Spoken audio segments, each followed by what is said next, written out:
Good evening, Anand. Look, finally in Yogi Adityanath, I think we have a chief minister who is taking steps towards true secularism and not the sham variety this country has been practicing on the back of our pseudo-secular constitution.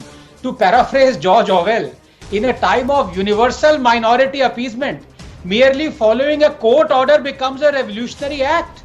These are court orders. Not only that, additionally, the Child Protection Agency has directed the state governments to audit all schools. That includes all religious schools as well. So this is the problem in this country. I have 4 points to make, and I will absolutely expose the nefarious agenda of the people who are opposing this. Number one, 8,000 madrasas are running illegally in UP. 4,000 madrasas are receiving funds from abroad, most of them without due paperwork. Number two, how can someone object to religious schools income sources being audited? Are we a banana republic?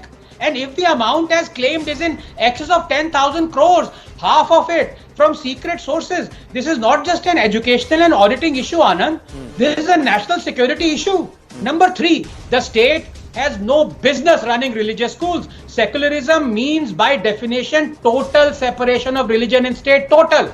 Our constitution is plural, not secular. There are half a dozen articles and amendments and directive principles in our constitution that make it plural, not secular. In fact, the word secular was inserted in our preamble by Indira Gandhi during the emergency. It was absent from Ambedkar's constitution. And it is this pseudo-secularism that has allowed the state to control Hindu temples while at the same time dish out salaries to Maulvis and run madrasas. In fact, it astonishes me that UP is essentially running through imparting state grants as many as 560 madrasas whose primary job is to impart Islamic education and Sharia dictats. Number four, finally, Anand, let me quote here Assam CM Himanta Biswa Sarma. Quote, Madrasa, the word itself, should cease to exist. Teach Quran at home for hours if you want. But at school, a child deserves to be taught science and math. In fact, for a child to be admitted to a madrasa is a violation of his human rights, unquote. I think it is high time Yogi replicated Himanta's model,